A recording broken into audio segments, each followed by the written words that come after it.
All right, it is butchering day here on the bayou. We're going to be butchering 6 chickens today, Cornish cross meat chickens. Now I'm just going to show you my setup. I am always looking for better ways to do it. So I've only got one killing cone right now. I'll be adding some as I start doing more chickens. Got the killing cone, got a bucket with some water to catch the blood, and then from there we'll be moving to the scalding water, 150-degree water, to loosen up the feathers, and we're just about at 150 degrees. And I also have a cold water bath just in case I go overboard with the scalding. I don't want to scald the chickens too much. I guess I don't want to scald the chickens at all. And after I do that, it's over to the brand new, I hope it works, Gee Whiz chicken plucker. I've been testing it this morning, and it'll work for a couple minutes before this engine overheats, this motor. So I'm going to try to get 6 chickens done today, and then after that I got time to find me another motor. But it seems to work. It seems to work. So chicken plucker, plucked feathers go down here into this bucket. The overflow of water drains out, but supposedly the feathers will stay in there. And then it's back over here to the butchering station that I've got built. Everything's ready to go here. I've got water, I've got knives, got a small hatchet for the head if I want to use it. I've got my butchering book, which, by golly, this is a great book. I recommend it 100%. So I've got my cheat sheets here.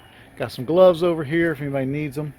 And then following some people on YouTube, I watch a lot of different ways of doing it, getting to this. This is going to be a vinegar and water bath that the chicken gets after butchering for just 20 seconds or so. This is going to be an ice bath. I think the lady called it the pink bath, because this is to get any excess blood or whatever out of it. And then after that, and that's ice and water, after that we'll be coming over and giving the chickens a nice 4-hour ice bath to get the temperature down before we get ready to package them. So I think we're about ready. Waiting for my nephew to come over. He's going to learn how to do it, and as I continue to learn how to do it, and I think we're about ready, and hopefully I'll be showing you that chicken plucker in operation. If I don't show you, it's because it didn't work.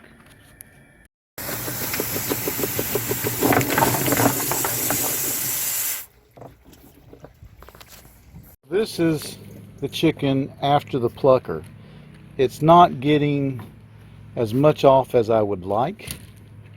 It's not getting the wing feathers off, but it's doing a lot better than if we'd had to done it by hand. So once we get another motor, I think it's going to be great. All right, so the chickens have been resting, and now we're going to cut them up and package them for the freezer. And then we're going to talk about an after action. We're going to go over some of our successes, and most importantly, we're going to go over our failures so that we can get better at this and learn. All right, so we got the first 3 chickens halved, and I think that's as far as we're going to go.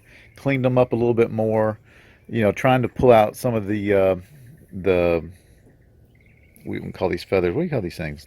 Quibs, nibs, quills, whatever you call them, and make them a little more presentation ready. Not that we're selling them, but I cut off these little end pieces to the wings. I saw that on a video, and nobody needs to eat that. And that makes plucking them so much easier. You don't have to worry about it as much, because that's where the hard hitters stay and don't want to come out.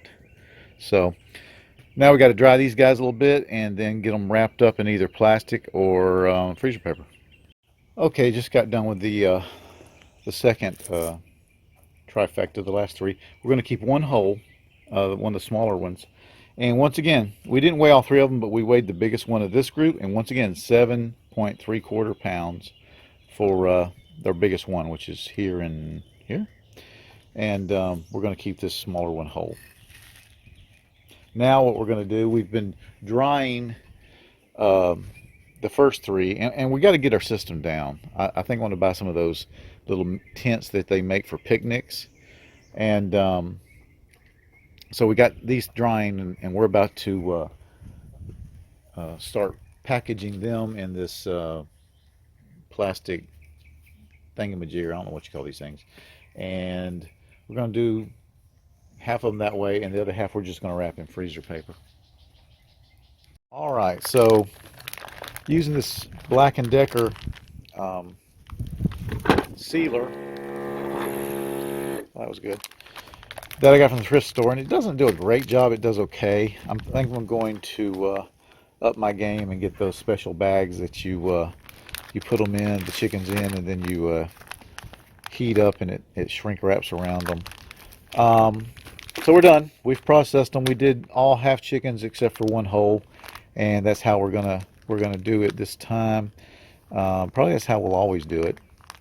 That's a big chicken.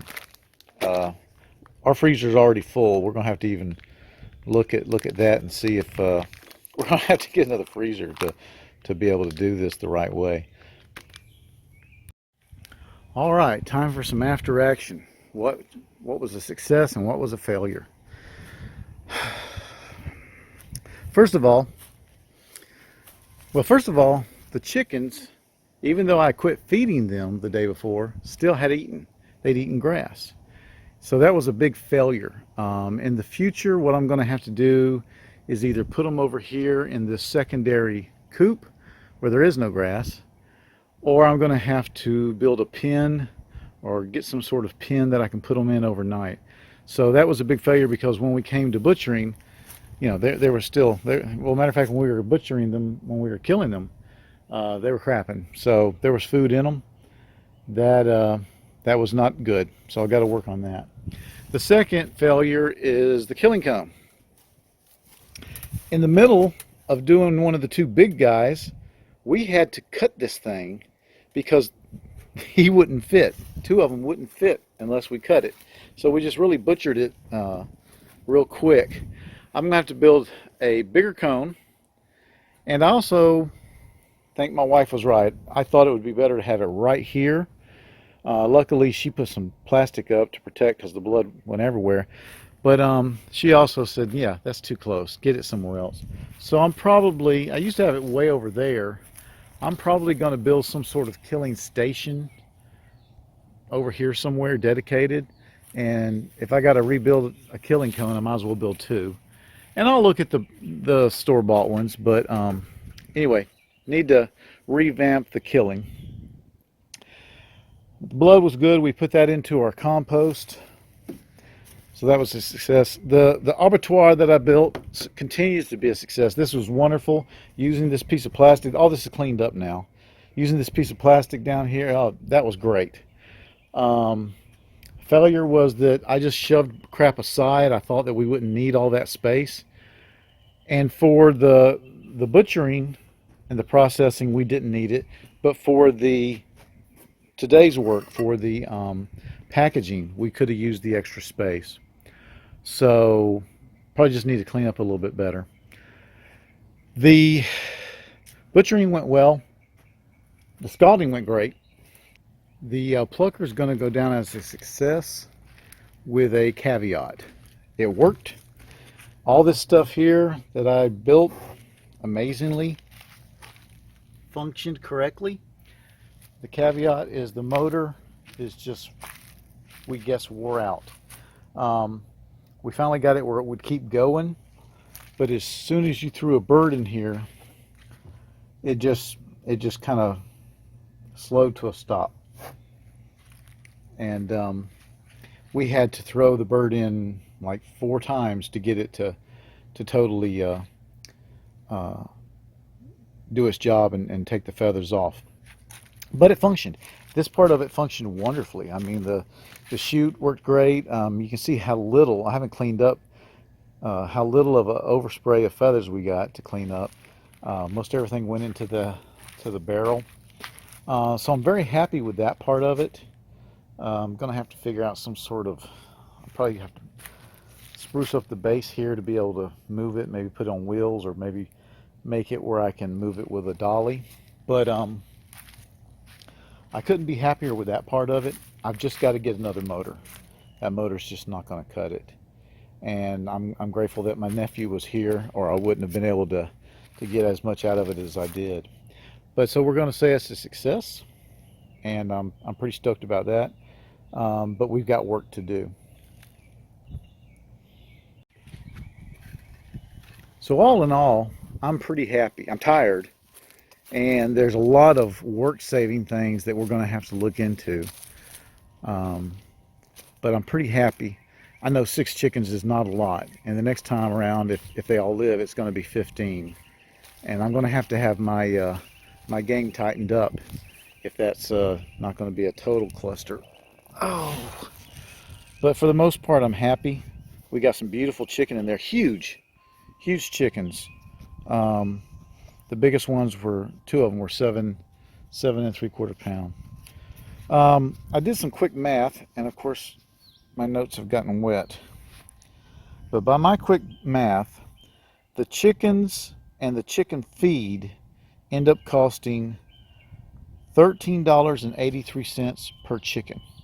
So consumables, I'll call them that. The price of the chicken, the chick, and then the amount of food they ate. Now, of course, I paid for 10 chickens, but I only got 6. And of course, only got 6 that lived, and so only 6 ate. So I spent $13.83 per chicken up until the time I butchered them. Now, I'm not counting the cost of building the plucker. I'm not counting the cost of building the tractor. I'm not counting, if I bought an extra waterer, because those are all things that I'm going to keep, and they would have to be amortized across the life of my chicken raising experience, and I don't know what that'll be. So we're going to say that we got these chickens for $13.83 a piece, and they're an average of 6.5 pound chickens, and beautiful meat, just the breast just gigantic, and I'm really excited. Of course, you can't, or I'm not going to put a number to the man hours and the work, because this is my life. This is what I do, and this is what I like doing. I'm enjoying this the more I get into this homesteading and self-sufficiency racket. So that's the end of this little saga. The chicken tractor, the chicken plucker, and this new inundation, and what's the word for it? This new version of chicken processing. I'm tired. I'm going to go in there to get a shower and take the rest of the day off. Hey, thanks for being here with me. Appreciate you.